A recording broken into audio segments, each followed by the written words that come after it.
It's an honor to be here. In the final months of World War II, Western leaders convened the greatest economic minds of their generation. Their task? To build a new financial system. At a quiet resort high up in the mountains of New Hampshire, they laid the foundation for Pax Americana. The architects of Bretton Woods recognized that a global economy required global coordination. To encourage that coordination, they created the IMF and the World Bank. These twin institutions were born after a period of intense geopolitical and economic volatility. The purpose of the IMF and the World Bank was to better align national interests with international order, thereby bringing stability to an unstable world. In short, their purpose was to restore and preserve balance. This remains the purpose of the Bretton Woods institutions. Yet everywhere we look across the international system today, we see imbalance. The good news, it doesn't have to be this way. My goal this morning is to outline a blueprint to restore equilibrium to the global financial system and the institutions designed to uphold it.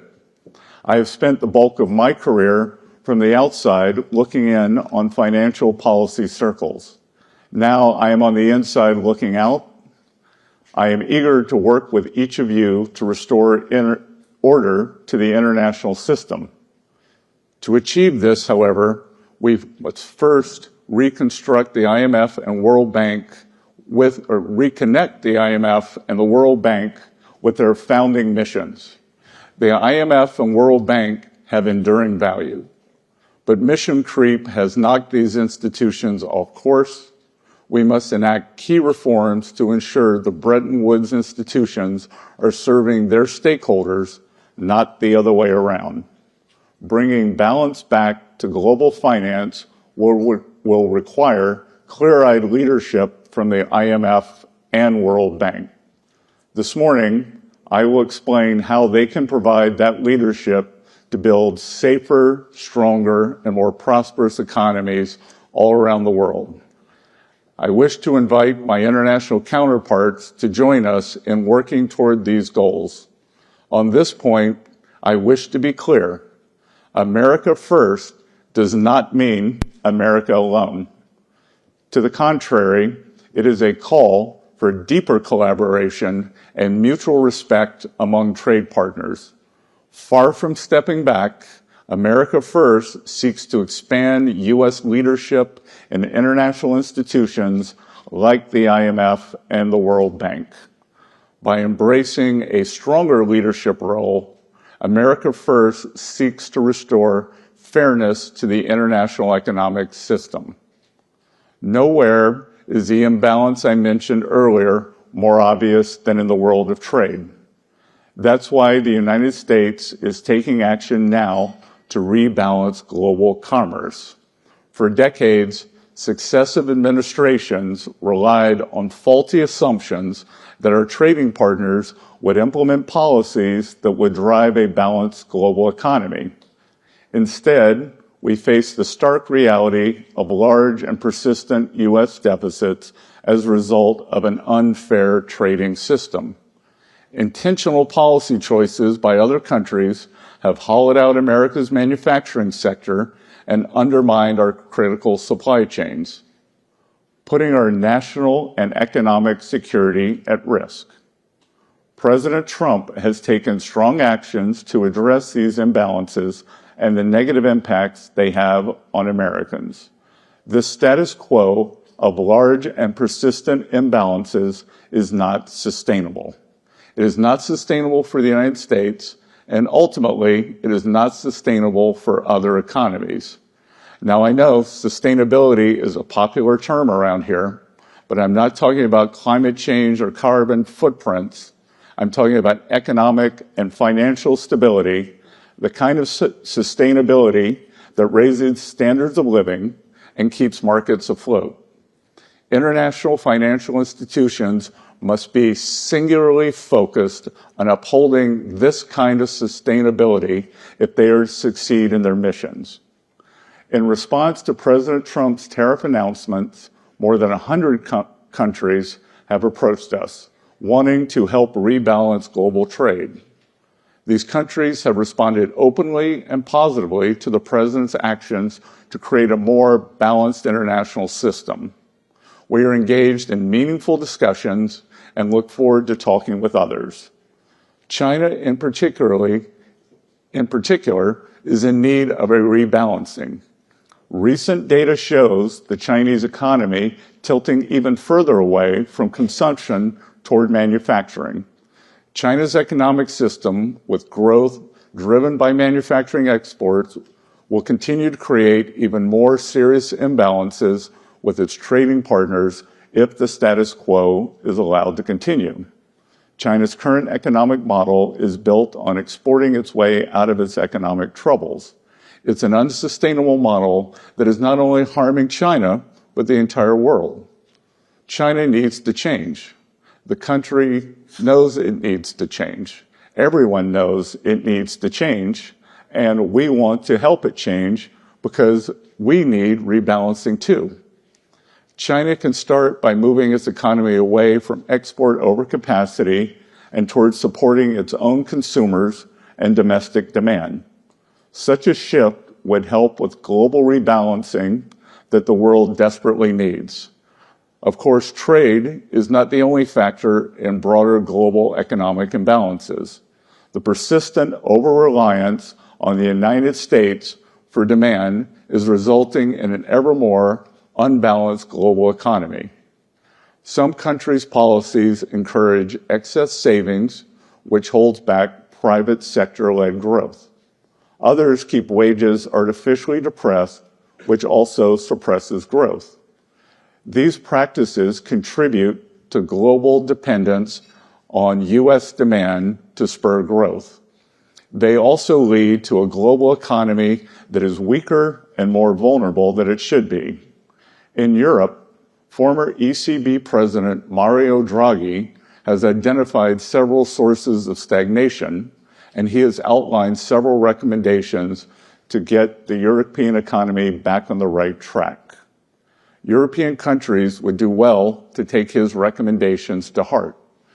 Europe has already taken some long overdue initial steps that I applaud. These steps create a new source of global demand and also involve Europe stepping up on the security front.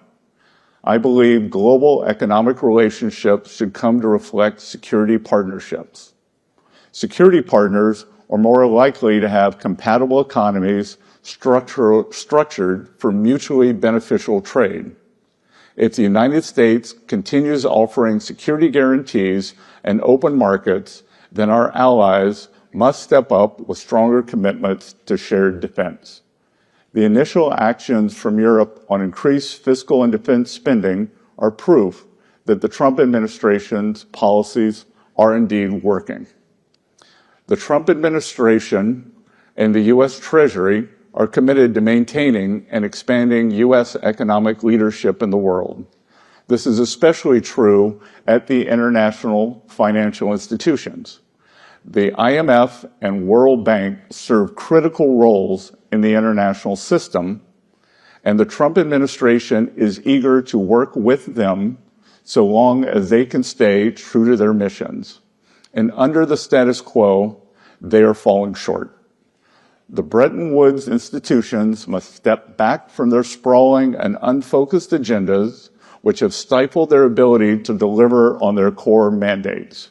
Going forward, the Trump administration will leverage U.S. leadership and influence at these institutions and push them to accomplish their very important mandates. The United States will also demand that the management and staffs of these institutions be accountable for demonstrating real progress. I invite all of you to join us in working to refocus these institutions on their core missions. It is in our collective interest to do so. The IMF.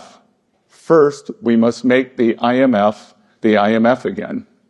The IMF's mission is to promote international monetary cooperation facilitate the balanced growth of international trade, encourage economic growth, and discourage harmful policies like competitive exchange rate depreciation.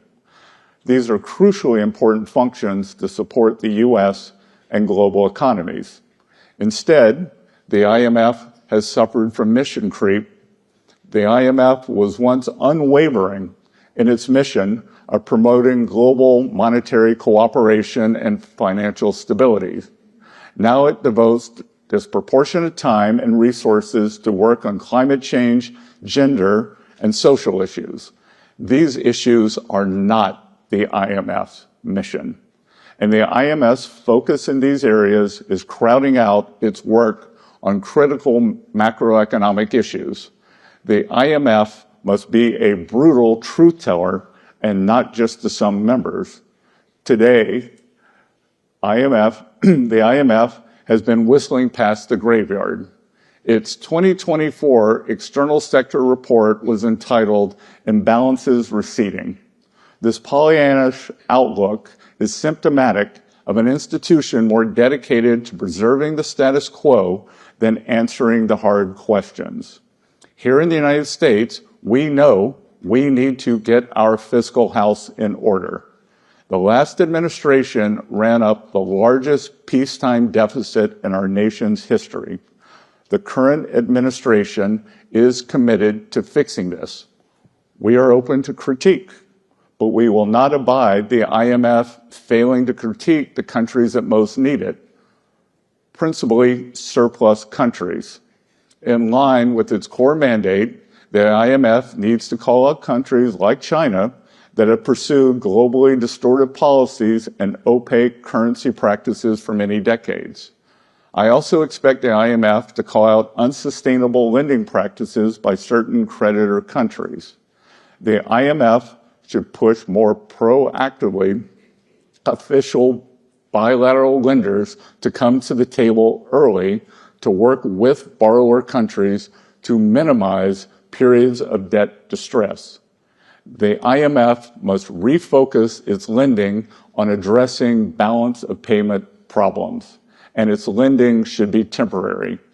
When done responsibly, IMF lending is at the very core of its contribution to the global economy.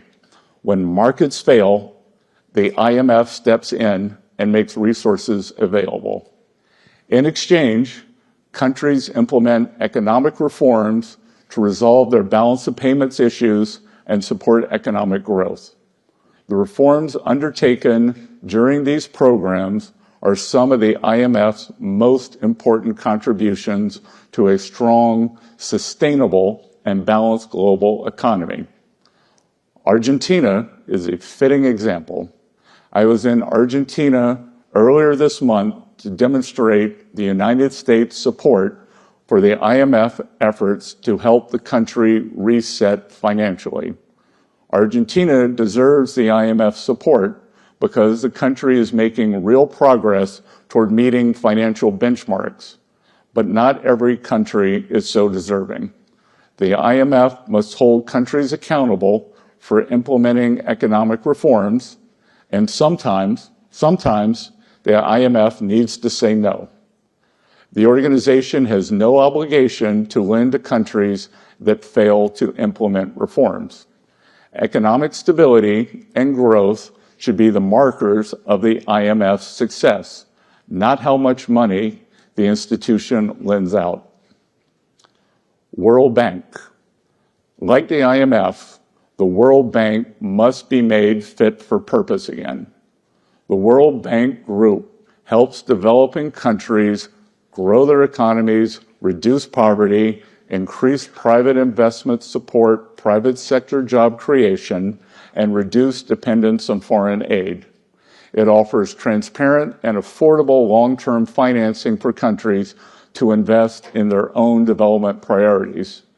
The bank, along with the fund, provides extensive technical support to promote debt sustainability among low-income countries, which empowers those countries to stand up to coercive and opaque lending terms from other creditors.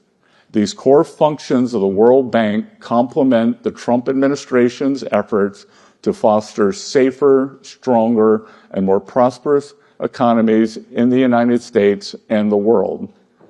But the bank, like the IMF, has strayed in certain respects from its initial mission. The bank should no longer expect blank checks for vapid, buzzword-centric marketing accompanied by half-hearted commitments to reform.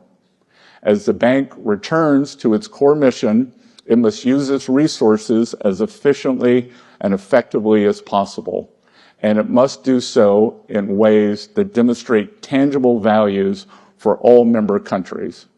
The bank can use its resources more efficiently now by focusing on increasing energy access.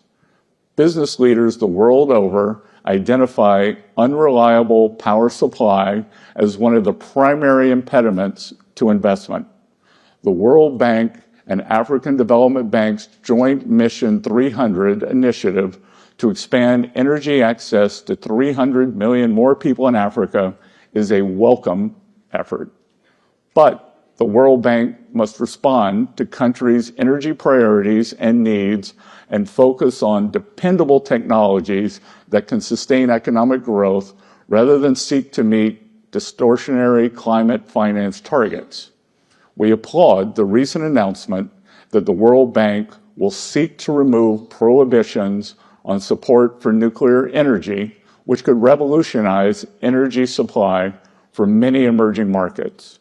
We encourage the bank to go further in giving countries access to all technologies that can provide affordable baseload generation. The World Bank must be tech neutral and prioritize affordability in energy investment. In most cases, this means investing in gas and other fossil fuel-based energy production. In other cases, this may mean investing in renewable energy coupled with systems to help manage the intermittency of wind and solar. The history of humanity teaches a simple lesson. Energy abundance sparks economic abundance. That's why the bank should encourage an all-of-the-above approach to energy development.